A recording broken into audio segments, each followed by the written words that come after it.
Pardon me while I have a strange interlude.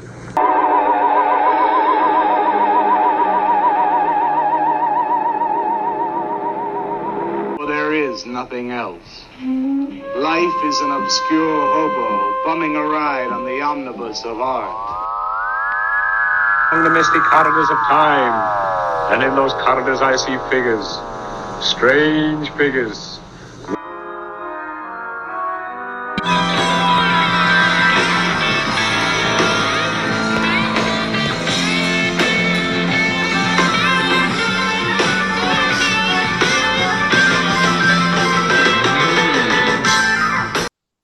Welcome back, my friends, to the AP Strange Show. I am your host, AP Strange, and today's show is brought to you by the Orgo Corp Gene Splicing Kit for Kids.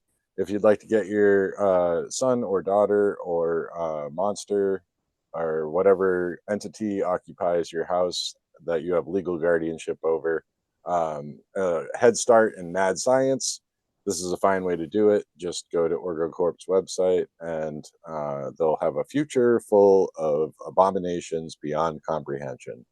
And speaking of abominations beyond comprehension, that doesn't adequately describe the movie we're going to talk about tonight, but it does contain some of those things. We're talking about, for our third time's a charm episode today, Guardians of the Galaxy Volume 3. I think this was the first time I've done a third movie where it was a volume. But this will be fun. It's also the 32nd Marvel Cinematic Universe movie. So to talk about this one, which is probably also one of the more recent ones that I've done. We did Ghostbusters. That was more recent too, but I wanted to get one of my favorite people to listen to talking about movies on for this one, because he is one half of the hosts of John and Alex Hate Stuff. He also has another podcast called WizBiz, which he co-hosts with Eric Arneson, and formerly the host of the Alex Cast, and that's Alex with two X's. By now, you might have guessed that I'm talking about the original bad boy of podcasting, a wonderful writer and author and a funny guy, Alexx with two X's Bollen. Welcome to the show, Alex. Oh, hello. Thank you very much for the fine intro. Just a quick question. Sorry, I know the sponsor segment's all over. I've already made my child an abomination using CRISPR. Could we double that up with the OrgoCorp tech, or are these desperate things? Because I feel like that kind of quality product could overwrite CRISPR technology, correct? It could, yeah, but some of thank these God. things are proprietary, and that Yes. can really pose some problems. So I would write to the OrgoCorp help desk. That would probably be the best option for you. Oh yeah, Ula, or whatever that lady's name is. Yeah. Yeah, I feel slightly weird that I'm not an abomination without counting. I mean, if I I could don't have an know. intro. Maybe think about you as more of a mad scientist. Oh yeah, I'm the one that creates the abominations. Okay, that's fair. No, I like it. Yeah, it's cool. Yeah. As long as something's unholy and against the nature of God involving me, we're all good. Yeah. Right. Yeah. Yeah. Existential horror and Alexx Bollen. They just go right together. Yeah. Yeah, hand in hand. And no offense, I'm probably not talking about your God. Calm down out there. I'm definitely talking about your God. Your face flying spaghetti monster.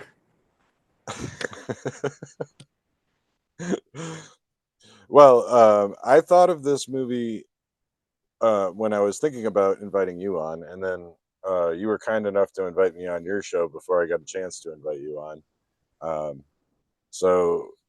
Because on John and Alex Hate Stuff, at one point, you recommended this one, Yes. Guardians of the Galaxy Volume 3, as one of your recommendations at the end of the show. And I had the spider sense that John would never really want to do this movie on your show. Your spider sense was probably correct. Yeah, I could have talked him into it though, but you're right. Right. Because I kind of wanted to start this one with a little bit of chat just about the MCU in general, because I feel like Oh yeah. in film talk, when people are talking about movies more broadly, MCU is getting like a really bad rap these days.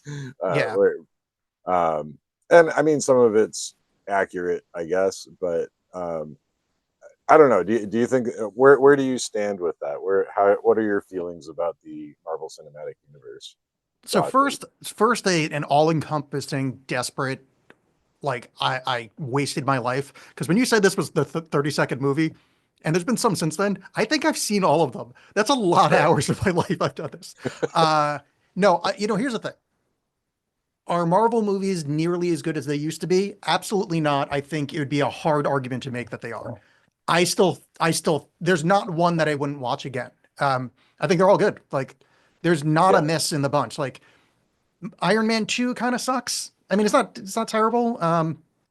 The Eternals isn't great, but like it's still pretty watchable. Like, they're all pretty good after a fashion. I don't even know if it's out yet. The one with David Harbour and the Winter Soldier and uh Oh, whatever it's called, the Expendables of the MCU. Is that even out yet?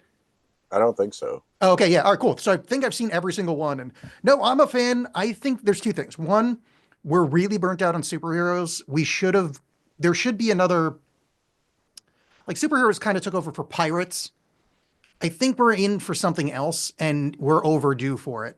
So we've been in this Yeah. superhero thing for almost 20 years without much, like, there's a little bit of zombie overlap, but pretty much we've only had blockbuster superhero movies for a while. So people are really tired of it, and people like making fun of the thing that's popular. So like you dunk on Marvel, but it's like when people say like, "Oh, what do you hate about Marvel?" It's like, "Oh, they're all the same." But it's like, yeah, but it's pretty good. Like it's like dunking on McDonald's, where it's like it's good. Like I Right. mean, it's unhealthy. It's like no one's arguing this is art. I think that's the problem with a lot of people too. They're like, oh, it's just popcorn fucking movies. It's so stupid. Yeah. It's men in capes punching each other. Of course it's stupid. It's fucking great. Right. There's a Right. tree. All he says is I am Groot. That's awesome. You stuck up assholes. That shit's amazing. Yeah, and I mean, I think that gets to the heart of it really, because people would just sneer at the comic book movie as being even considered on the same level as any other kind of movie, and we're not even really considering it that way at all. I mean, you said it best with a tree. I mean, to think that imagine 30 years ago somebody telling you, "Oh, we're gonna have a movie with a raccoon and a tree Right? as a superhero movie in space that has nothing to do with Earth really most of the time, and two of the main characters are a raccoon and a tree, a humanoid tree." Yeah. You'd be like, no, you're nuts.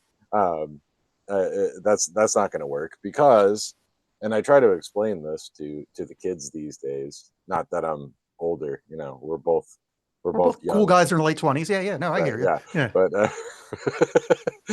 that once upon a time, when you had a comic book movie, it was you had to accept that it wasn't going to be the comic book as a movie. It was going to have some of the characters, and they were going to change things around, and you just accepted this is some Hollywood producer's idea of what my comic book heroes are like, so Yeah. and then when Marvel started making these movies, it was a game changer because you actually had Marvel people involved doing it, and like when the first Avengers movie was out, I remember the scene with Mark Ruffalo as Bruce Banner saying like that's my secret cap. I'm always angry, and turning into the Hulk and feeling like this is the first time I've ever seen the Hulk in a Yeah. movie. Yeah. Really, that's the real Hulk, and it made me feel the way that comic books made me feel when I was younger and I was reading it on the panel and trying to picture the images moving. Yeah. That movie That, especially, that because people forget now, especially kids that like grow up with these movies, how fucking amazing that was. That one hero shot in the Battle of New York where they do the spinning camera around all of them, like doing like dramatic poses. yeah, People that grew up like I somehow I'm in my late 20s, but also I remember the 80s. Just let's just deal with that. It's a quantum singularity thing. But like Right, in the 80s, the idea that multiple superheroes could be in one movie was impossible, let right, alone multiple movies leading into one, and it's badass. Like, it's fucking. That's another thing about the people dunking on the MCU. Like, you just don't know how good you have it. Like, you weren't right. there. Exactly.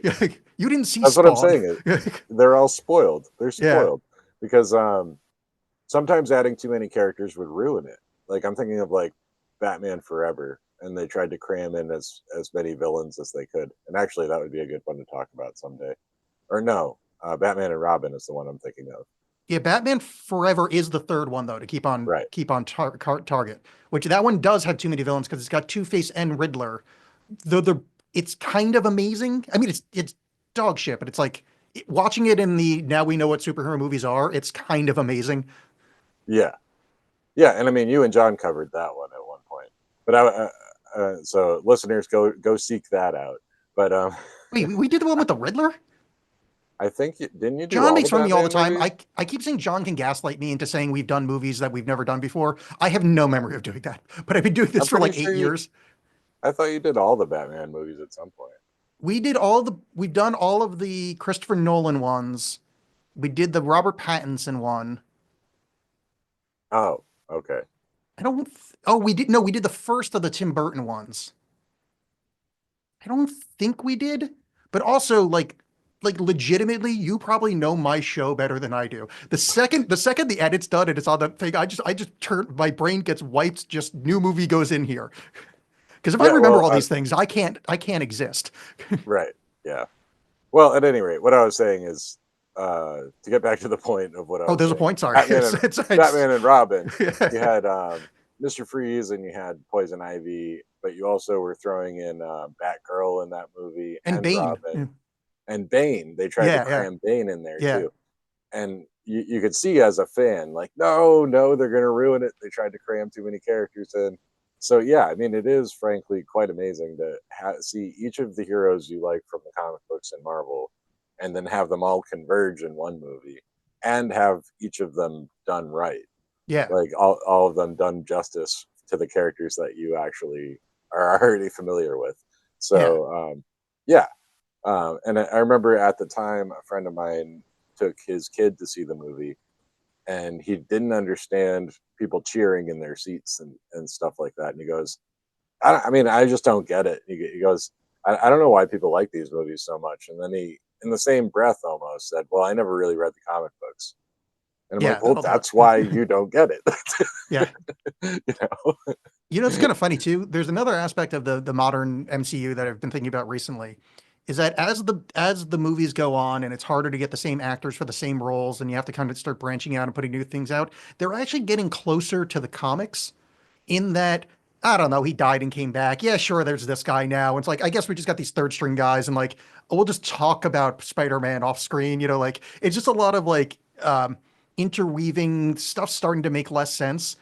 And people are like, oh, that sucks. It's like, no, but that's what comic books are. They restart fucking things all the time. DC's rebooted 6 times since the 90s. Like that is comic books. And I think the Yeah. kind of modern MCU, some of the stuff people are dunking on are like, no, that's just the way it works. Like, yeah, the popular comics got really popular and they're off doing that, but like now we need to make money. So it's like, I don't know, the Marvels, sure. Yeah, why Yeah. not? The Eternals. Yeah, I guess we'll have Blade show up and then talk to some guy with a magic sword at the end of a random movie. Yeah, sure. Right. Right. Yeah. And it Moon does. It Knight, feels like, print it. yeah.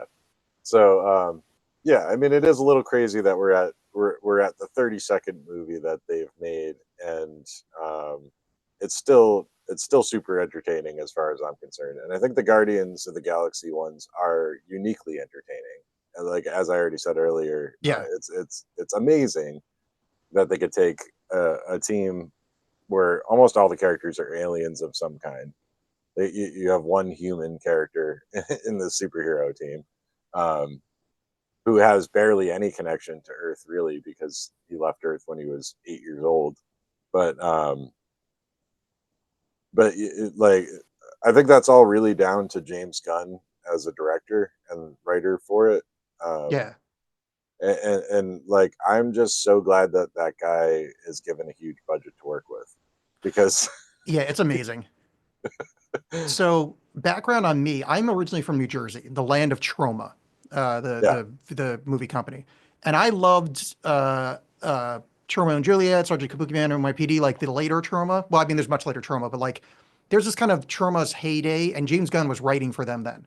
So when James yeah, Gunn started, like when Slither came out and stuff, I'm like, oh shit, the guy from Troma. So like I have like this like kind of parasocial thing with him that I really wish him well. Of like, oh, that's my boy. yeah, You wrote for that shitty company in New Jersey. Like you were like, this is like this guy I'm rooting for. But he gets the emotionality so well. Because the other thing these movies do is if you asked someone before the first one who any of these characters are, I think 90% of people wouldn't know a single one.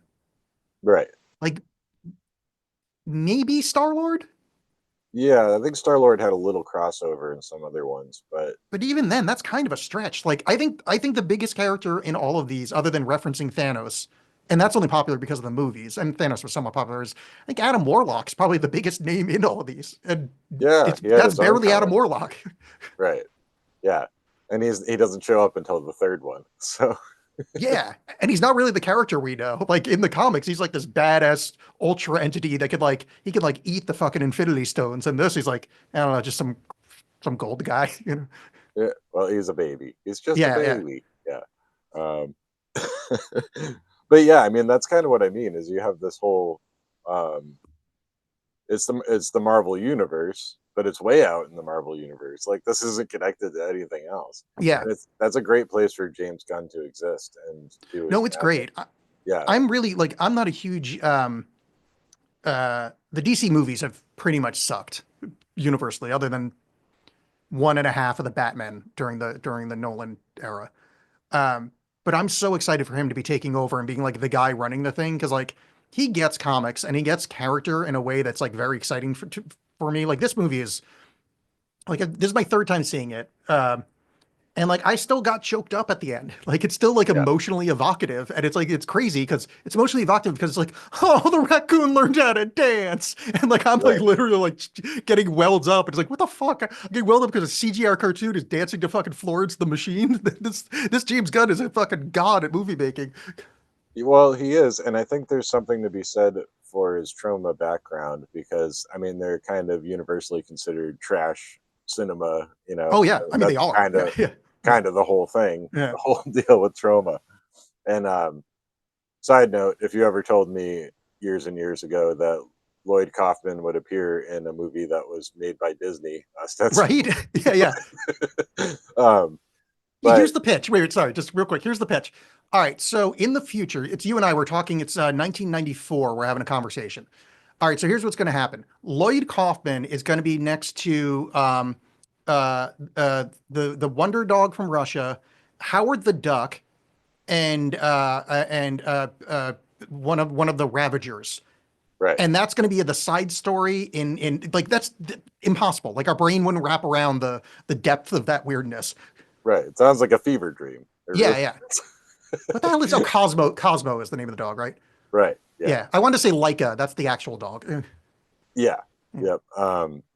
So but I think what that gets to is when you're making bad movies like that, there's um, there's a lot of heart in it. It like I feel like you put a lot of yourself into it Yeah, because there's no boundaries. You know, you're kind of trying to be audacious and do whatever. Um, so there, as ridiculous as the movie is, you can actually kind of you get to those sentimental moments that might be harder to achieve if you were working within a rigorous structure. You know, yeah. um, Which is so the amazing that this right. this happened because this should be a rigorous structure, but somehow James Gunn, I mean, he's charming, I guess. It's like, nah, I just get to do what I want. Yeah, sure. Well, sort of. Mhm. Did you see the Suicide Squad? I've seen both of them. I think I did Oh, both of okay. those on the show, actually. Oh, all right. Yeah. Um, yeah, I mean, the Suicide Squad I thought was great because he just went really big and dumb with it, which Yeah, he I does in really the liked second it. one, right? I love the fake out beach storming scene, how we're not actually following the heroes, and it turns out the heroes are like on the other side of the island, and in quotes Yeah, heroes. That's just yeah, such a brilliant, but yeah. And him Yeah. being obsessed with hurting Nathan Fillion is mwah, chef's kiss. Which happens in this movie, like just making this handsome man make an ass out of himself on screen. He loves it, and I love him for it. Yeah, it's good stuff. But yeah, I mean, with all of that said, part of the story behind the scene with this movie was that James Gunn got fired in the middle of it. Oh, I forgot about that. You're right. Yeah, And he had posted like a decade ago, like really like just edgelord jokes that obviously were jokes. And someone went, "Oh my God, no! He's yeah, anti woke. He's the worst person ever." And they fired. Oh, I totally fucking forgot about that. but yeah, I mean, you're Disney hiring somebody from Troma. Like, Yeah. they didn't have anybody that could look into that, maybe, So I and you're get. surprised. And So that, I and like, remember. yeah, Sorry. Also, welcome to being on the two person with me. I just interrupt constantly. no, it's You know how fine. John feels. Um, those tweets were such early 2000s edgelord shit, like just making like pederast jokes and like just it's just edgelord shit. Which if you were alive at the time, or let's say for instance you were the host of a somewhat popular podcast, maybe called the Alexx Cast, and made a lot of those jokes, that just was the humor at the time. In Yeah, context, it's I'm not defending the joke, but like I'm defending that was there's no equivocation that is a very specific kind of edgelordy joke. right. And taking that out of context a decade later was fucking bananas. Of oh yeah, Well, no, more than obviously a decade. he's yeah, Yeah, no, he likes underage boys. Just like no, that's so obviously like that's like a really obvious. That's like an aristocrat's joke. Like this is an obvious over the top joke. right. Yeah, yeah. So I mean, long story short, he got back in obviously and was able to do the Yeah, movie. But it took a it's lot yeah. of Oh god, I apologizing. totally Yeah, forgot about that. That was so dumb. Oh, I'm re-annoyed now. That was so stupid. So I think about this a lot. Sorry, very short side tangent. So I used to host the Alexx Cast, as you know. yeah, And I recently had lost my host for that show that I had for episode 20 until now. So well over a decade. No, wait, no, what the hell am I talking about? Like 14 years I had the same host. And I had to move it to somewhere else, and I moved it over, and it cost money. And so the first 100 episodes have not been available for a while because I know I used language that my current self wouldn't defend. And I right, don't feel like going through the first 100 episodes to try to figure out which ones are worth saving or whatever. I just happen to know there's some words that I wouldn't like when back then they were acceptable. They're not now. They weren't right, good, but they were acceptable. Like now that I moved them over, I'm like, I'm sure it doesn't stop on episode 100 in the kind of James Gunny thing of like, what's sitting there? Like, what horrible things do I say in episode 101 through 400 or whatever of that show right. that I can get, I can get canceled for? So like, I'm in the back of my head. I'm like, do I just not host it anywhere? Like, do I just pull it down? Is that is that the right thing to do? Do I spend hundreds of hours listening to it to find the safe ones? Do I not care because no one gives a shit about that show and about James Gunn, so no one's ever gonna do it? But what happens if I get popular someday? Somebody go to my back catalog and be like, Alexx, uh, back when there was an argument whether trans or the other word ending with a Y was the acceptable term, you used the other term. Like, but that year, that was Right. literally the argument. Like, there are people on both sides that were both what we would call trans now. I don't know. Oh, fuck me. That's the one that just keeps, because I don't know when that argument was. I'm like, oh God, this is bad. It's somewhere out there. So if anybody wants to cancel me, go back and listen to 100 some odd episodes of my show. Yeah, there you go. The roadmap to canceling Alex. Yeah, I mean, fucking try it. I mean, the shit's been out there since I started podcasting in 2010. No one could stop me. Right. That's what makes you the original, Yeah, That's, the original bad boy of podcasting, aka the Cloaca Master, aka what are some other dumb bits I do? Shoehorning cumsies into things. I think that's pretty much it. yeah, yeah. Something I about cum really gutters. oh yeah, I forgot about cum gutters. Yeah. Hi AP's audience. I'm sorry if you don't know who I am. This is a lot that I'm throwing out here. I kind of forget that I'm talking to more than one person because he knows who I am and knows Yeah. this nonsense. And if you don't know me, this is fucking weird, and I can only apologize. Yeah. Well, you know what? I can bleep a bunch of that out, and Nah, then it'll fuck be a him. mystery, and then that'll be even more tantalizing, and they'll be like, "What weird thing did he say?" Yeah, I mean, I like a mystery, but also, like whatever. You know, Yeah. what am I going to try to do? Get him to listen to my show and be like, ugh, now I understand the kind of nonsense he says. Like, yeah, it's whatever. What are you going to do? Yeah. Well, um, yeah, I wouldn't worry about it too much. Yeah, yeah, literally. It's Yeah. what's going to happen. So, I mean, to get back to the movie, um, the Wait, this is not, sorry. This is not, because you haven't started the sentence. This doesn't count as interrupting. What are the other part threes have you done? You said Superman 3? I did Superman 3. I've done Halloween 3, Season of the Witch. Fuck yeah. Um, I did, well, I kind of did Return of the Jedi. That was testing the waters for it. Okay. I've done King Kong versus Godzilla in 1963. Oh, hell yeah. And RoboCop 3. Is that the one with Nuke? Yes. No, Fuck wait. yeah. Nuke is the second one. Oh, no, Nuke is we the had second an one. You're right. extensive conversation about Nuke. Yeah.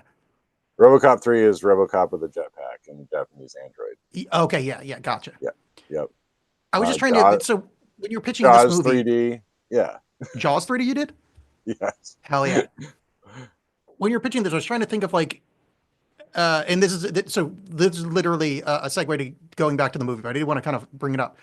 Is I think as far as traditional sequels, so basically saying Return of the King doesn't count because Right.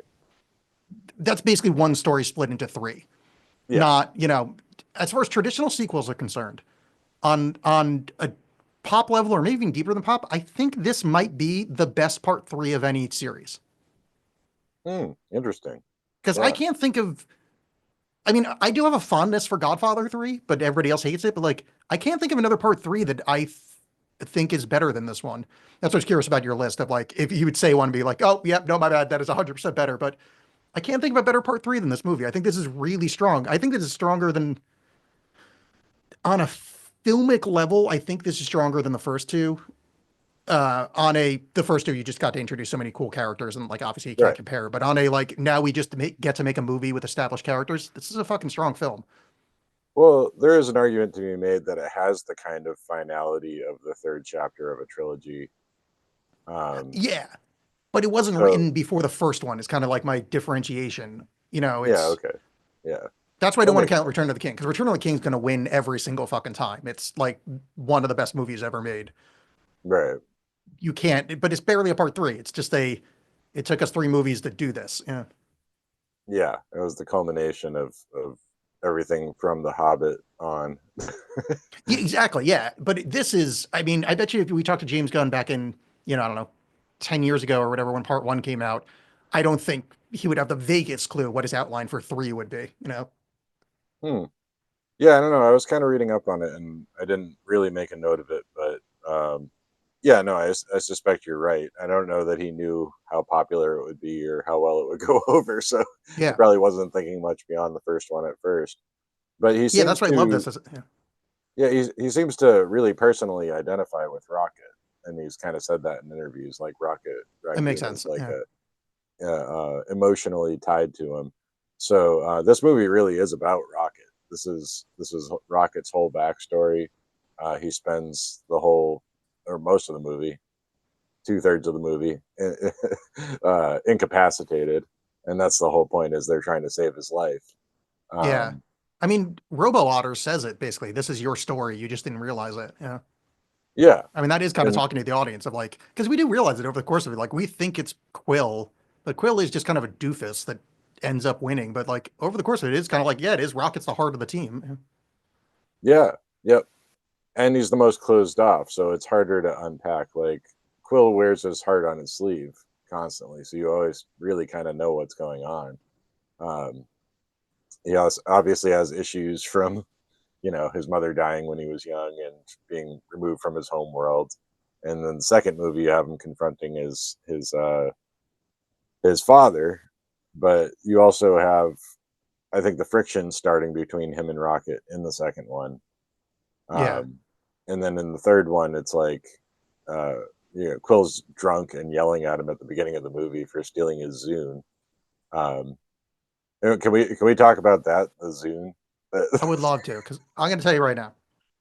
I was a bit like I've always worked jobs where I can listen to music while doing it.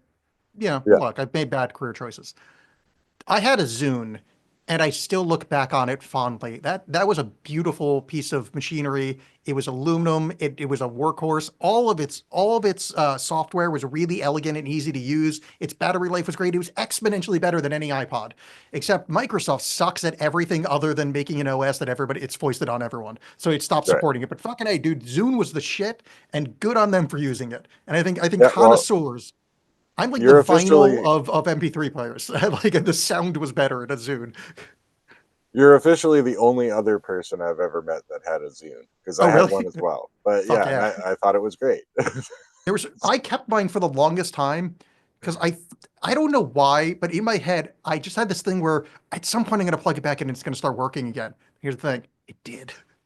It did. I plugged it back in, it started working again, but the software was so jank and out of date that there was no way for me to get MP3s onto it anymore. So I just Uh, used it. Its in-app podcast downloader still worked. So it was just my podcast machine, which was perfect because the battery lasts fucking forever. And then at some point the software just stopped functioning on podcasts. So I just moved like, I don't know, 4 months ago. But just before the move, that Zune still existed and was still, if you plugged it in and charged it, that shit still held a charge and would play sounds, which is, wow, yeah, fuck yeah. God bless you, Zune.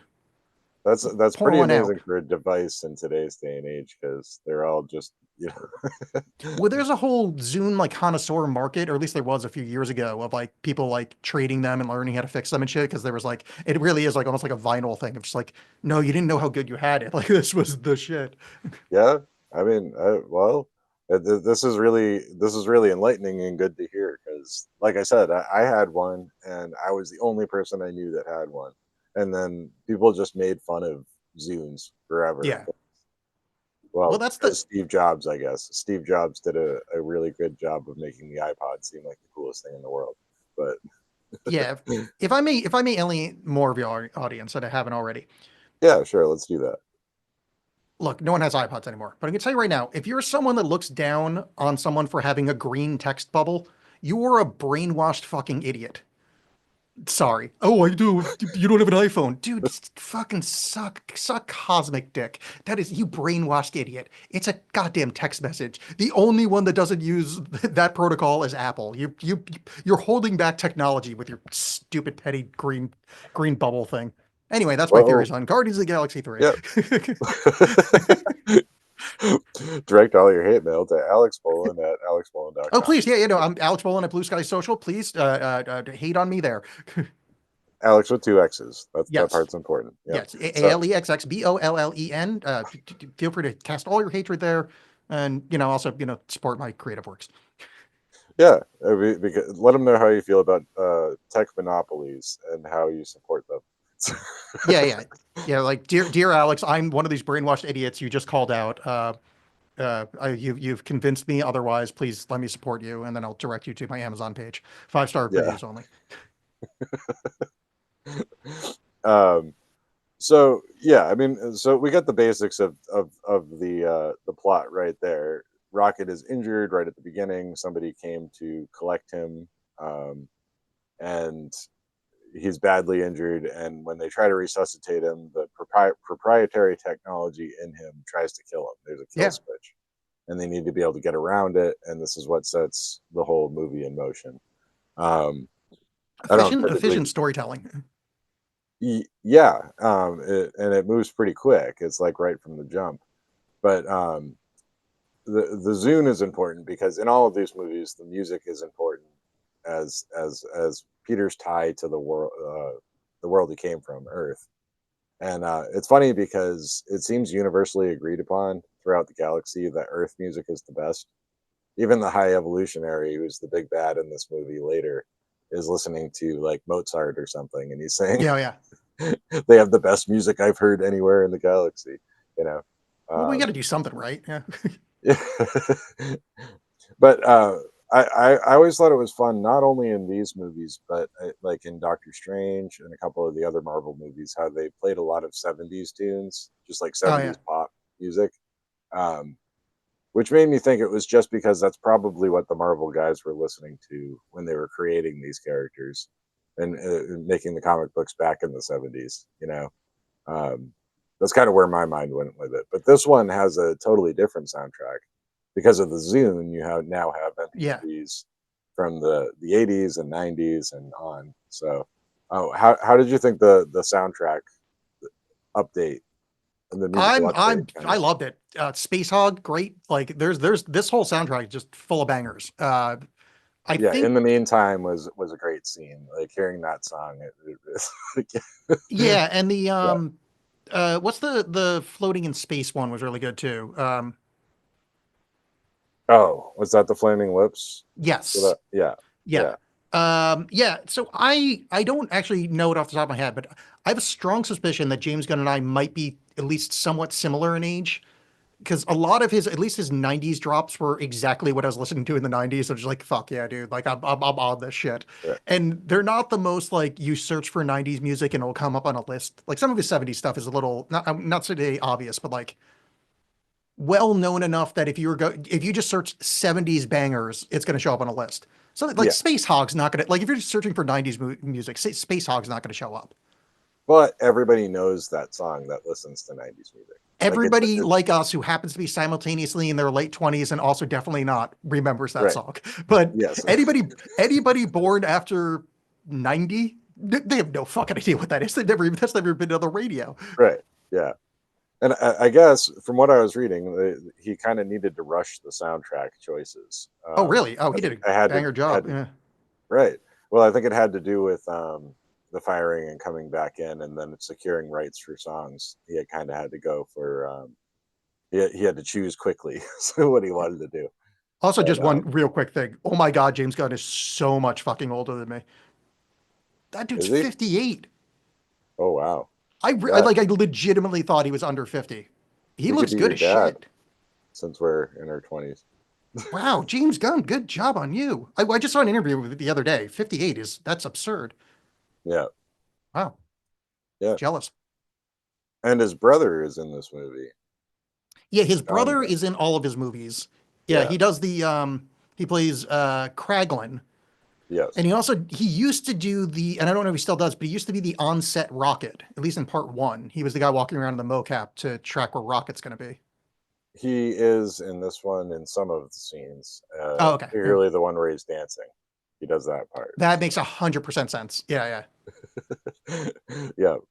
What I thought was funny too is the woman that does the voice of Cosmo, the dog, yeah. um, was in scene doing that tracking, motion tracking as well for Oh, some of really? it. Yeah. Yeah, Oh, that's because fun. I Yeah. mean they had to use a CG dog for some of it and a real Uh, dog for other parts of it. But so yeah, I this wonder- movie has. I mean, we might as well just say that because we're talking around it. But this movie has a dog with telepathic powers, telekinetic powers that can talk.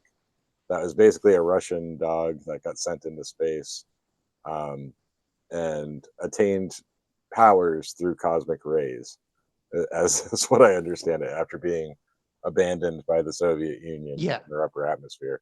Yeah, so it's loosely based on Laika, the space dog, the first in quotes the first animal to be in achieve orbit in space. Uh, Right.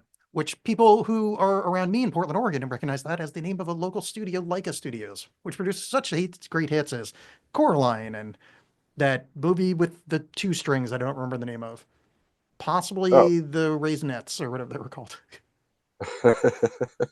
I moved here late. I don't know any of these things. Yeah. I just know Well, I mean, Laika's like a claymation thing around here. yeah. Uh, I mean, Cosmo is in the other movies, but she's pretty front and center in this one, at least at the beginning and at the end. She's an important character, and I was I trying to figure out who absolutely plays her. Oh, sorry. it Continue your was a thought. name. Sorry. It was a name I did not recognize, but I might know Yeah, her from she's a no something. one. I mean, she's a no one. She's not like, oh, it's played by, and then you go, holy shit, Right? that's her. No, it's somebody called Maria Bakalova, who Yes. she gained for, yeah. Oh, she was in Borat? Huh. Yeah, yeah. So she's just like a working actress. Well, I mean, good she's for good her. at I'm not doing like that. dunking on her. I just like the reason I looked it up is I was expecting it was going to be like it's James Gunn's wife because she's in like everything. I think she's in this Oh, movie somewhere yeah, I think I saw that. because his wife is the lead female in Peacemaker, who he also show runs. Okay. That blonde Yeah. lady. I don't know if you ever saw the show. No, no, actually, I haven't gotten to that one yet. But I was gonna. Everything I've heard about it is that it's pretty great, except for the people that didn't understand what the Peacemaker character was supposed to be, that got mad about it. Um, Yeah, if you're not like soup's dumb, it's really good. right. Yeah. But yeah, in the same way that people thought the Joker was a cool anti-hero, like that kind of thing Right. of like, if you Yeah. don't understand that like that's not the guy we're rooting for, then yeah, the people that didn't understand that Homelander is the bad guy in The Boys, Right. yeah, they're not gonna like that show. Yeah. Yeah. But yeah, I mean, that is like the plus side of James Gunn getting fired from this movie is that he went and worked for DC and made the Suicide Squad and Peacemaker, and then came Yeah, back and did this. So we got the best of both worlds with that, yeah. both Now he's gonna be universes. running all of DC, which is terrific. Yeah. Yeah, I mean, we had said before the show too, before we started recording, that normally I'm covering older movies, as we established in this conversation, and I'm talking about actors from a long time ago. So with this one, it's like I don't have as much to say about the cast, except, um, and also there's a lot of the same cast from the other movies, but Oh yeah, Chris Pratt, I think, is likable. I guess a lot of people really don't like the guy, but I find him funny, and I think the cast as an ensemble works really well together. Um, uh, cr- agree. The cast works really well together, and I was a big Chris Pratt guy, but like once he started to get handsome and started just desperately trying to be this generation's Harrison Ford, his personality started to get a little weird, and like he wasn't as edgy or interesting. Like his interviews back during like the Parks and Rec days, he's like a legitimately funny, kind of crass guy. But then he just yeah, kind of leaned like kind of squeaky Christian, not dunking on Christians, but like he's a pretty hardcore Christian, which I know people aren't fond of. His pastor apparently is some kind of asshole that's like anti-gay. Um, that might not be 100% true. Sorry, I shouldn't say that with such confidence. yeah, Audience that right, doesn't know who I am, audience that knows who I am, I just say shit with confidence. But I yeah, know he has a shitty pastor that people were dunking on. But yeah, a lot of his roles got a little look at me, I got a square jaw instead of like choosing interesting comedy roles, and that gets on people's bad side. yeah. It's kind of funny because I watched the first Guardians of the Galaxy way before I ever got around to checking out Parks and Rec. Oh wow. So I saw it in reverse order, and Oh, then that's interesting. yeah, I think Parks and Rec was like a pandemic binge for me. That was the Yeah. first time I ever sat down and watched it, and then I'm like, but his physical transformation is pretty wild, Yeah. and Marvel should just make that like a diet and fitness plan, like become a Marvel superhero, because that seems to that's a quite the transfer, because he was that was part of the gag on Parks and Rec, was that he was like out of shape. Um, Yeah. Yeah. Him and Kumail Nanjiani for the Eternals is like they should just be like, here, this is how you do it. right, yeah, yeah, just show us how to get cut, and Yeah. I mean, basically, what you have to do is have millions of dollars at your disposal, not have a full-time job, and easy. Yeah. What you do is you oh, is talk to that your all? live-in chef and live-in Yeah, trainer, and then you just listen to them, and then you're shredded.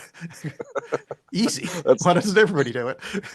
yeah. Well, it would be a short training video if that's the Yeah. case, but Um, um, the new additions to the cast is I have no idea how to pronounce his name, but the guy that plays the High Evolutionary mhm. is so fucking good in this. Like that dude puts in a goddamn performance. Yeah.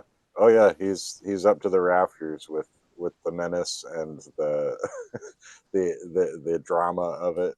Yeah, and the way he like turns, like it just hit the speed that he turns is like fun. Like when he's talking to Rocket, where he realizes that Rocket figures out you need to add philatelites into your serum or whatever, you Right. need to put the MacGuffin in the McGuff cup. Like Right. where he's like, where'd you figure it out? You figured it out, and him like flipping out. He just has a really good, like scary teacher yell about him. Yeah, he's almost kind of like a crazy, unpredictable parent in a way, where he's Yeah. flipping out. but then you realize he's actually pleased, but but he's also annoyed. It seems like Yeah, he's annoyed at Rocket for being able to figure out something he couldn't figure out. which I'm big on because like Marvel has a villain problem after Thanos of like what do you do? Right. And I'm not saying this guy can replace Thanos, but like that's a good like this is guy with a god complex and like he's like literally been alive for a really fucking long time. He's you can make an argument he's technically god of a few planets. Like Yeah. he does it well. Like that's like yeah, you got every right to be like this, you know. Not every right in Yeah. a moral sense, but in a provable sense, you know, like I'm allowed to knock over the Legos I made. This motherfucker made planets of Legos. Like who are we to stop him from stomping on them, you know? Right. Or we're the I guardians mean, of the he's fucking kind galaxy, of but yeah. yeah. I mean, he's kind of Doctor Moreau on a cosmic scale. Yeah. Um, yeah. If It, only there was a tiny one of him playing the piano. they should have had that. I That would have would, been I, great. it would be this would, I mean, I already love this movie, but this might be my favorite movie ever. If there's just a tiny, the low evolutionary, and it's just a tiny one of him playing an even tinier record player. It's so obvious. Why? Why? Yeah, I'm gonna quick make a time machine and go talk to James Gunn right after you got done being fired, bro. I got a pitch for you. Yeah, I mean, because he's defeated at the end. Spoiler alert. I don't really go in order with the plot, just so Oh you yeah, know. When whatever. I do these shows, we just talk about the movie. But uh, it's not clear what happens to him really. I guess there was a cut scene where Drax carries him onto nowhere, and he gets put in a jail cell. Like you find out he's in a jail cell Oh locked. really? Yeah, Yeah, because Rocket spares his life instead of killing him. yeah, Um, but I mean, young Rocket had actually ripped his face entirely off, which is pretty brutal. Um, that's something that is a really shocked me when I saw it in the theater. Is like, wow, this is dark and yeah. grotesque, and a lot. You know, I was not really expecting to encounter the grotesquerie of his experiments, and you know, um, the Rocket's friends, the other part of the lot that he kind of grew up with. Yeah. So let me give you like backstory of my going to this. I'm having mental health issues, as I admit to on every show I've ever been on. Not having a good week. I'm like Guardians of the Galaxy 3. Fuck yeah. Like those first two movies, this is gonna be great. Old Alex is gonna get himself cheered up by going to the picture show. And I Oh went to the boy, movie theater and I watched a young raccoon get tortured with his other friends yeah. constantly until they're murdered in front of us, in front of the camera. I'm like, this was bad. That's what I said before Yeah. about crying at the end, where I'm just like, oh God, no. Oh no, the Croft guy learned his lesson and is dancing now. They can't do this. Oh God, Mantis is leaving. Just Niagara Falls, Frankie Angel. I'm just weeping in the theater like a fucking idiot. I was like, this was such a bad fucking idea. I mean, it was a great idea. Humans feel emotions or whatever, but like this was not what I showed up for. I was hoping for like uh, the Marvels. Oh, look, a fun singing number. People are punching each right. other. Nope, I did not get that. Stupid movie making me feel feelings. Yeah, I know. Like all of them. I was like happy and sad, mostly sad. Name of my memoir. Yeah, I mean, it's it's heavy. It's a heavy Yeah, one. Yeah, and because at there's the also end that. of it, you do kind of get that band breaking up kind of thing too, where you're like, okay, Yeah, well, where do we go from here? And I actually the first time I watched it, I didn't stick around for all the cut or the after credit scenes, and then in preparation for this, I watched them. But you kind of see like what the next phase of the Guardians is going to look like. Um, so that's kind of cool. It continues, yeah, and Rocket becomes the new leader of the Guardians, basically. yeah. The emotional part is like Peter reconnecting with his grandpa. Yeah, And they played that so well. When the grandpa looks up and just goes, Peter, and his voice kind of cracks. Oh, Jesus Christ. Like if you have any kind of like father issues, that's gonna hit you right in the emotions. right. Yeah. I mean, I kind of liked earlier in the movie, Mantis is trying to convince him to go see his grandfather, or like at least think about him. It's Oh like, yeah, yeah, what if your grandfather's still worried about you? You know? And he's yeah. like, he's like, he's probably dead. Like Earth people die at like 50. I love that. I love the he knows nothing about Earthness of Peter Quill. It's really fun. Yeah, and she's like, "Are you gonna die soon?" And he's like, "I'm not 50." Yeah, that's another good performance in this too. Is Palm Clementif as Mantis. That kind of pure like innocent thing that she does is really hard to pull off. Like that's actually like that's some hard acting that she's doing, even though it seems easy. Like that like just raw childlike thing, and then also pulling off getting mad but doing it in kind of a kid way. Yeah, Very impressive. yeah, and what I was alluding to before with the ensemble of it is the way they bounce off each other with these kinds of characters. Um, it doesn't really get old for me. I wish maybe they could tone down the arguing a little bit, because Yeah. by the end of the movie, when there's still like Nebula and Mantis yelling at each other, it's just kind of like, all right, can you guys? You're in mid peril. Can you wait until? Yeah, yeah, gotcha. We're like a little done at this point. Yeah, yeah, Yeah, yeah. I mean, like I get it. Everybody's getting on everybody's yeah. nerves, but you got monsters closing in on you, so maybe hold off on that for a minute.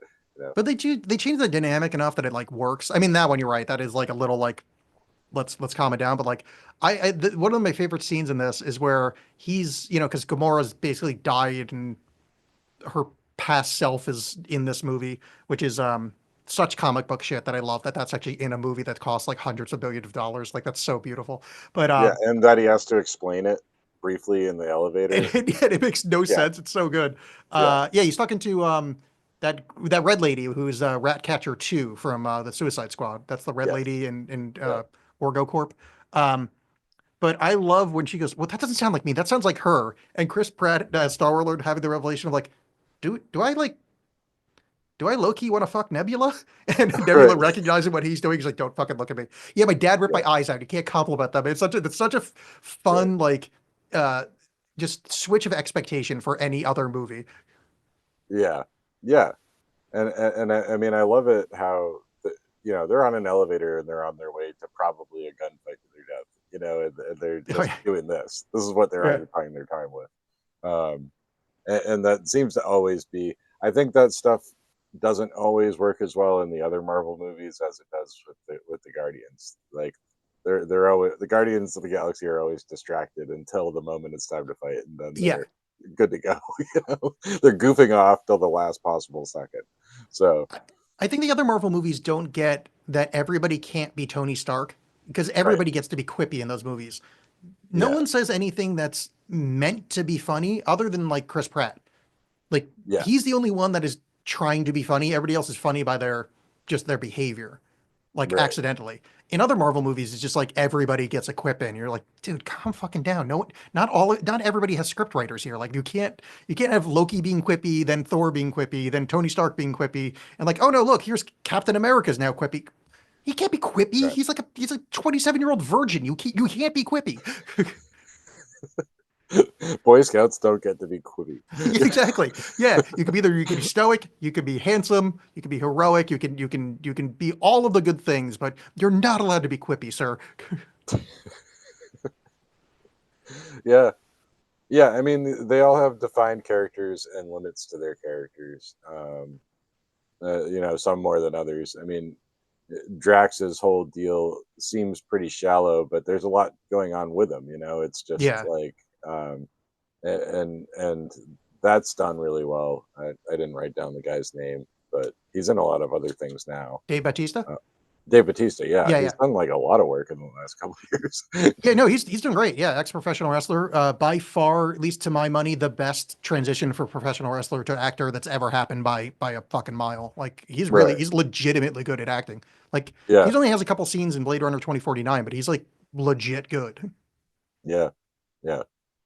That scene Um, with him, where the realization is like, here's the thing, like you were never meant to be Drax the Destroyer. You're meant to be Drax the dad. right. That's so good. Because that like his Yeah, character arc of like all he wants to do is kill Thanos. He sucks at it. Thanos gets killed off camera. He's like this floating nowhere guy that's got nowhere to put his energy, and like finding these kids is just, yeah, I thought that was like a really beautiful little moment of what Gunn does great is giving moments to characters that have nothing else to do, like uh, uh, Kraglin with the arrow. The guy's Yeah. got nothing to do in the movie, but they give him this arrow, and all of a sudden it's like, no, he seems really important to the movie. He's not. He's literally doesn't need to be there. It just James Gunn wanted to give Right. his brother money, but like I was emotionally invested in this man and his fucking whistle arrow. Right. Yeah, he's trying to carry on the Yondu tradition, and the Yondu Yeah, actually shows up for like a brief vision. yeah. Yeah, Again, they're like, he um, just wants to give Michael Rooker some money, but like, yeah, the yeah, Batista thing is like, I mean, essentially his character arc's over, and he still manages to give him emotional, resonance in it. Same as Gamora, like her dying and coming back gives her like new zest to the show.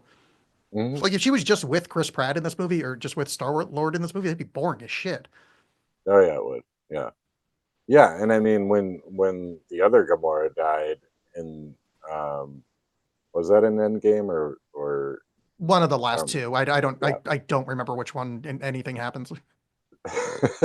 when she died, I remember thinking like, oh, is she gonna come back though? Are they gonna? Is that final? Is that for real? Yeah. Because you can never be sure. But yeah, we basically got the alternate dimension or time lapsed version of her in this one.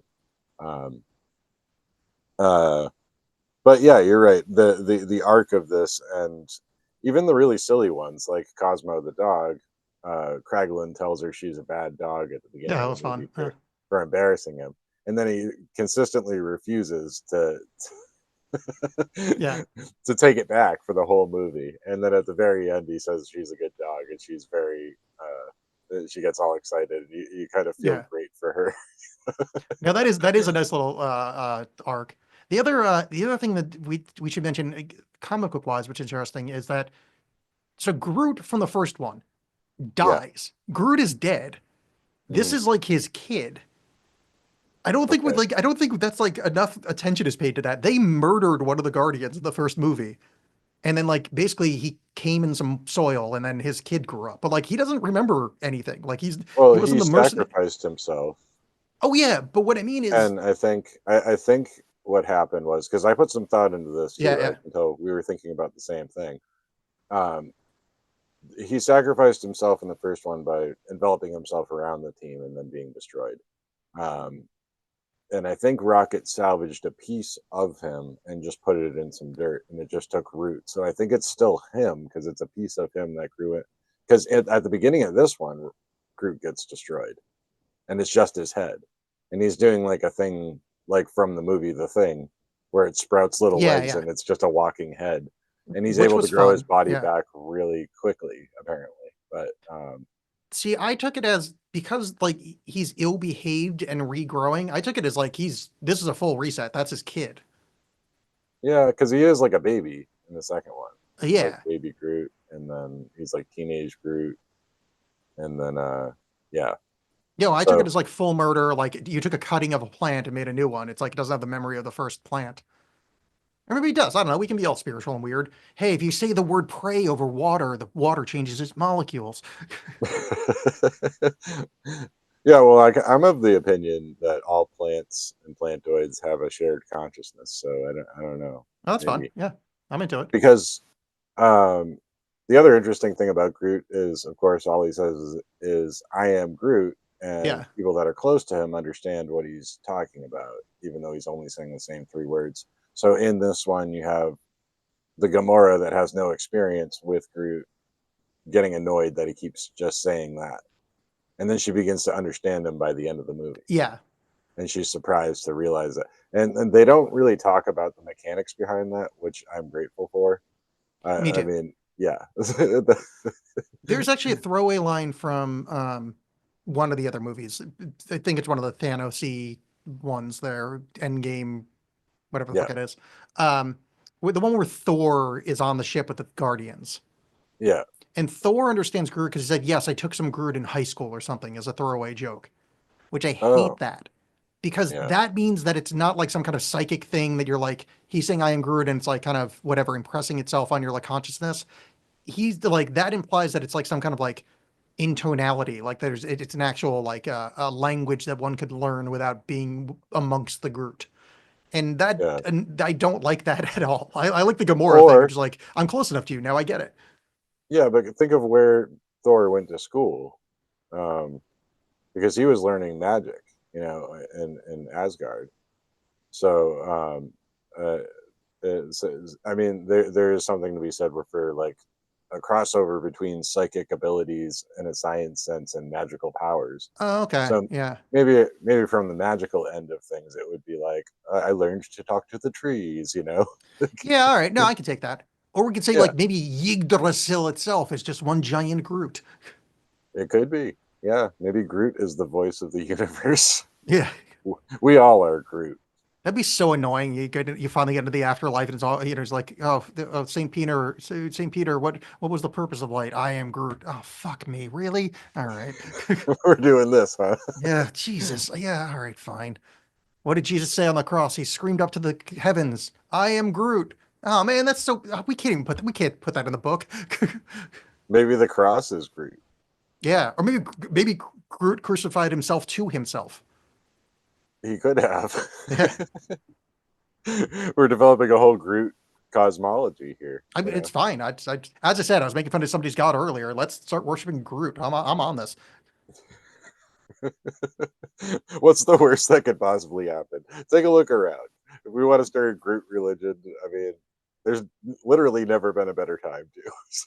Yeah, as two Americans watching some really weird shit happen. Yeah, fuck it. Let's just worship Groot. It's totally fine. Everything's good. Just worship Groot until we invade Greenland inexplicably. Yeah, yeah, and start renaming bodies of water for some reason I as Los yeah. Angeles burns to the ground. Yeah, let's do that. The other fun, it's nobody's voice, but like just voice acting wise, I love that the kind of the Bebop and Rocksteady kind of guards when they go to the kind of pyramid Oh planet yeah, there. Like that is just some like really sweet lady's voice in this like yoke, like weird warthog monster. And it's just yeah. like it's like some nice sounding lady. Like it's good casting. I enjoy that. Yeah, I mean that's the kind of weirdness that I absolutely love. I'm just all for it. Like it subverting your expectations, even though everything's bizarre. Because when you have the absurdity ramped up to the level that it is for this kind of movie, it's harder to do that. But it still takes you by surprise when you hear that voice come out of that pig Yeah. person, who was named War Pig, I think, which is also a nice touch. Is that true? Yeah, Yeah, you're right. Yeah, War Pig. Yeah. Oh, there's apparently yeah, this Judy Greer, who I somewhat know who that is. that sounds very familiar. Yeah. Oh, and Tara Strong did a voice in this as a mainframe. Tara Strong is famous for doing every single lady voice from your childhood. Oh, So yeah, I mean, I she, feel like there's a whole bunch of actors that you'd recognize that have very small parts in this. I don't know if you've ever looked at the IMDb for this, and I would like to question this. The credits are, and I quote here, in credits order. Zoe Saldana as Gamora is under um, Beardy Ravager, Molly Ravager, Fitz Gibbonok, Blurp, and then Gamora. Like 30 people down the list. Well, because when she first arrives with the Ravagers, there's a bunch of Ravagers that jump out before she enters. So if they're doing it in Yeah, order of appearance, yeah. no, but it's cast in credits order. Oh, I guess maybe they did credits in order of appearance, but that seems. I feel like Slaralamy, Hoobto, and Orlon the Peddler probably shouldn't have credits above Zoe Saldana. I would think that as well. But No, I think it is. I think it is order of appearance. They just didn't word it that way. yeah, And honestly, I just said that because I wanted to read all the dumb names that was above her because it was fun. yeah. Well, there's no shortage of dumb names in this movie. Yeah, And like right here, Lloyd Kaufman apparently plays the character of Griddle Mop. Griddle Mop, yeah, Yeah. yeah. It's a great name. Rhett Um, Miller plays Bizermiktakalok. yeah, I mean, if you're out in the galaxy, you really just need lots of Z's and X's and misplaced W's in your name. It's always like a good way to go. Also, James Gunn apparently played Lamb Shank in this movie. Yes, I saw that as well. Holy That's shit. a great little moment as far as abominations go.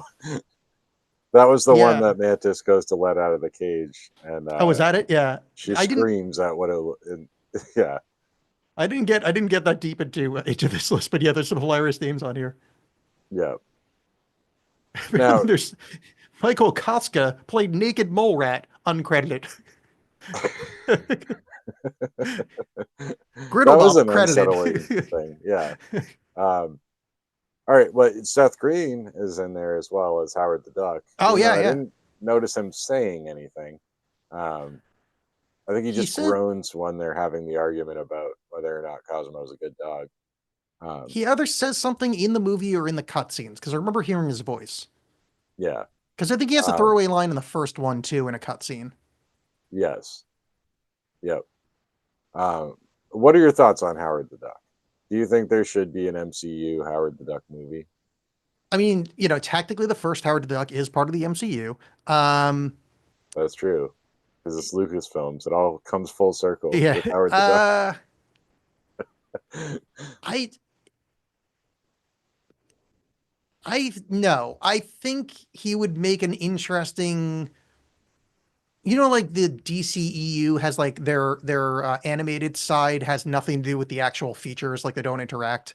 Yeah. I think an animated Howard the Duck would be fine, or if they've got like an Elseworlds kind of thing, but like him actually legitimately being part of the MCU and having an hour and a half feature film within it, I don't that do- yeah that doesn't track to me. But him having a direct to Disney Plus or whatever like you know animated thing, that'd be fun. Yeah, I like Seth Green.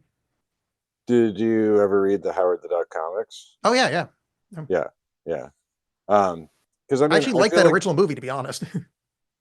me too. Yeah. Yeah. I've joked in previous episodes that the original Howard the Duck was just perfection, and that's why they haven't remade it. Is because it was just so good the first time that there's no reason to. I Which I'm mean, only half joking about because it is a fun watch. I've never turned it off. Like, there's a lot of the MCU. As I say, we started this episode of me being an MCU defender.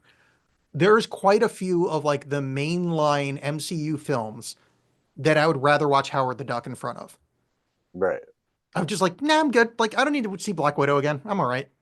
Right. Iron Man 2, kind of Iron Man 3. Like, there's a bunch of them. They're like, nah, I'm good. But yeah, definitely watch Howard the Duck right now. Yeah.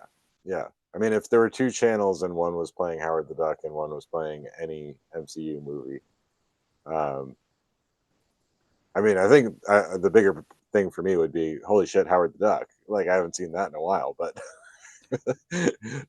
I watched maybe I need to revisit it because I I haven't watched it seen it. at my local bar like last year, 2 years ago. Um, that it was on whatever channel they left on. I think sports game ended or whatever, and Howard the Duck came on. And I am a friend of the bartender, and they're like, "Oh yeah, let's turn on something else." I'm like, "Are you fucking kidding me?" Dude, this is Howard the Duck. And like I like made them leave it on and keep the volume up because Howard the Duck was on. Well, I'm sure they appreciated it. Yeah, well, it's in one of the many ways I'm a cancer to industry because I'm sure they lost money that night. Yeah, yeah. Well, hopefully we haven't lost any listeners with this whole conversation. As uh, someone that's been ragingly mediocrely successful for since 2010, I'm going to tell you, you'll probably break even. right? Yeah. Well, that's kind of what I'm counting on. But yeah, I mean, I wasn't sure. I'm not sure if I really will cover much more MCU for the third time's a charm. But if I had to cover one, I'm glad it was this one because I feel like this is a really good third movie I would and say, and the um, best 30-second movie in a oh, well, 30 100%, second. yeah. Yeah, As far as all the franchises that have gone 32 movies, definitely the best one. right. I'm not saying you do it next episode or next year or who knows. I would say that Iron Man 3 is a genuinely interesting film. Okay. Because that's Shane Black wrote and directed that. Oh, all Shane right. Black did Kiss Kiss Bang Bang. He was famously in Predator. He did a punch up on that, but like he's an interesting filmmaker, and like it's I don't know if it's good, but it's a lot more interesting than people gave it credit for. Because I think we were just in the height of MCU. What's going to happen next? Who's the next big bad? And it was just weird. And yeah, it's an interesting movie. I Yeah, I saw it. I know I saw it when it came out, but I really don't remember much about it. So I guess I would have to revisit it. But Yeah, like I'm not saying like the big oh my god you need to do it, but like there's not a ton of franchises that are worth talking about that got to number three. So if you start running out, maybe think about Iron Man 3. yeah, well, I'm super glad that you wanted to talk to me about this, or at least were willing to. I could drag you into this conversation about Guardians of the Galaxy Volume 3. Um, I usually like to wind down towards the end of it, talking about where it stands within the franchise, but I think we pretty well covered that already. Wait, Um, wait, wait. Can I do but this really quick? yeah, Wait, hold on. I don't know what it is, but sure. Wait. MCU. Sorry, you may have to like edit Yeah, minorly. no problem. Okay. Okay, I'm gonna do it by phases. Alex's official list of the order of MCU movies. Phase one goes uh Iron Man, followed by the Avengers, followed by Captain America, followed by Iron Man 2, followed by Thor, followed by the Incredible Hulk. Phase two goes um, Captain America, the Winter Soldier, Guardians of the Galaxy, Avengers Age of Ultron, Ant Man, Iron Man 3, and Thor the Dark World tied for last. Phase three Civil War, best one, Homecoming, Guardians of the Galaxy 2, Infinity War, Endgame, Far From Home, Ant-Man and the Wasp, Black Panther, Doctor Strange, Captain Marvel, the Multiverse Saga. These all are kind of shit. Spider-Man No Way Home is good. Eternals is okay. Oh, Shang-Chi is actually kind of all right. Black Widow is watchable. Multiverse of Madness had some fun stuff. Love and Thunder, eh. Wakanda Forever might be the worst MCU movie, still very watchable. Phase 5. Uh, Guardians of the Galaxy 3, followed by no, Deadpool and Wolverine, far and away the best ones. Uh, Galaxy 3, Ant-Man and the Wasp Quantumania, followed by the Marvels, and then two that aren't out yet. And then Phase 6, none are out. So Alex's definitive list of the things I just said. Feel free to Okay, cut all of that. I was kind of so hoping to you've find a seen. list all in one row, and it didn't happen. But I started talking already, and it happened. Okay, but so that was a list of all the movies. Is that what That it was a was, or list of all the all the ones you've phases in a seen? row, but I feel like there wasn't enough movies on that list. No, there's definitely some missing. Yeah. Well, fill those in. Those are all in 15th through 21st place. Okay, Just like AI my voice. yeah, um, yeah. I mean, a lot of the other ones, sequels didn't thrill me as much. The other character, uh, well, yeah, the franchises within the franchise, I guess. So I mean, I loved the introduction of them, and then moving them on to a different story. Yeah. Not as much, like Winter Soldier wasn't as fun for me, even though I like that story in the comics. Um, I enjoyed that movie. I wouldn't, it's not my favorite, but I liked it quite a bit. I think I was expecting too much out Yeah. of the Doctor Strange sequel too. That was yeah, it had fun moments, but it was, I don't know, it was Sam Raimi. I was hoping for more, I guess, and wasn't thrilled about Scarlet Witch being kind of a villain still. To me, that movie reeked of he made a really interesting kind of almost R-rated superhero movie and the studio cut it down really bad.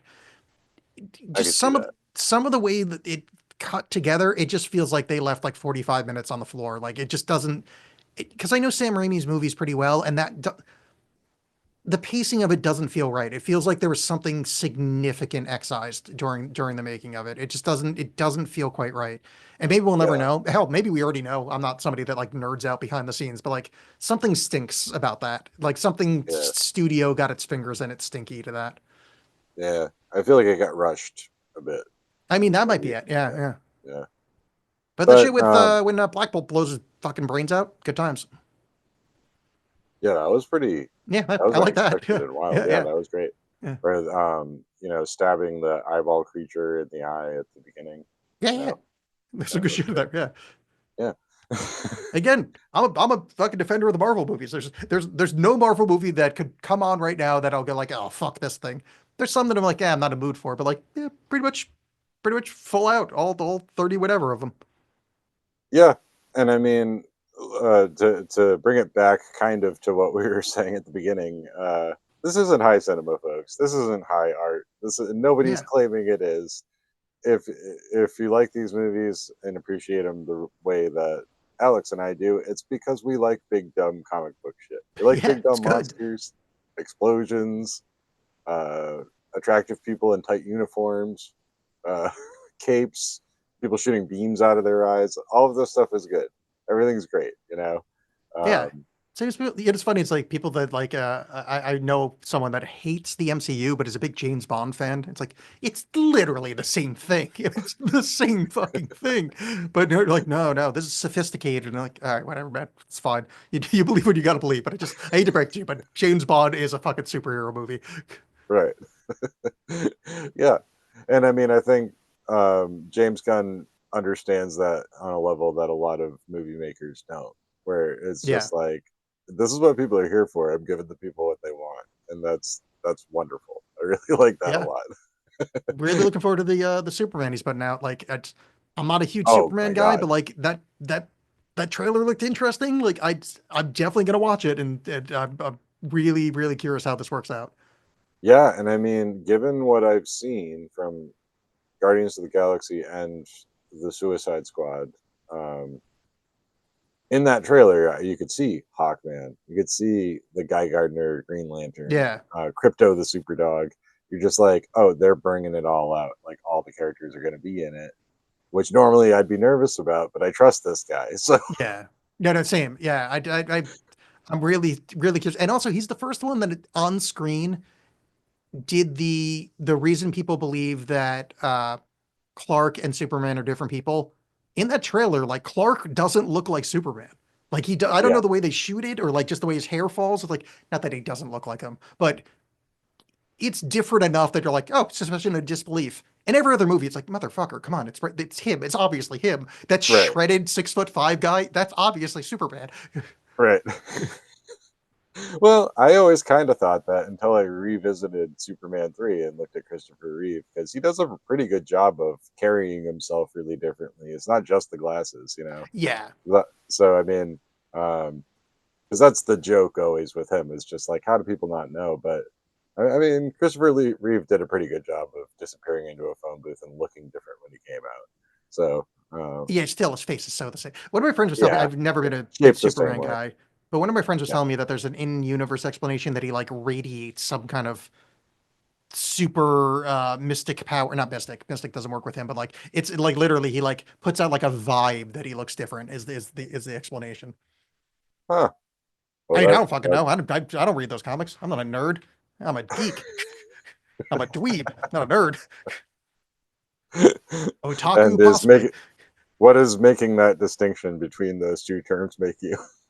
Literally nothing. I just haven't read much Superman, and I realized as I was saying that I'm like, I don't even know if the guy that told me that is like a big Superman fan. That may have been just some drug conversation I had with my friend. Yeah, yeah. Well, yeah, I love Superman, so I am looking forward to that. But uh, as far as other things to look forward to, what are you up to these days? You're doing WizBiz still Yeah, and God's Whiz Biz with Pod. Alex and Eric, which is Yep. a podcast about Adventure Time, and we try to talk about all the occult weird things that happen therein. Eric and I are both weirdo magician types, and then John and Alex hate stuff, where we talk about movies every week or every other week, and we're doing so for geez 7 8 years now, so much the back catalog, and still writing stuff. You can find my writing on Amazon, Alex Alexxbollen. Uh, Although it has nothing to do with what I talk about on most of my podcasts, it's kind of weird magical realism or somewhat emotionality type stuff. So probably not the best thing to plug, but fuck it, Yeah, you're no, supposed to it is plug stuff, a so therefore I've great done thing it. to plug. It's a great thing to plug. Buy Yeah. Alex's books. Yeah, there's multiple up there. Uh, it's really, really good, powerful writing.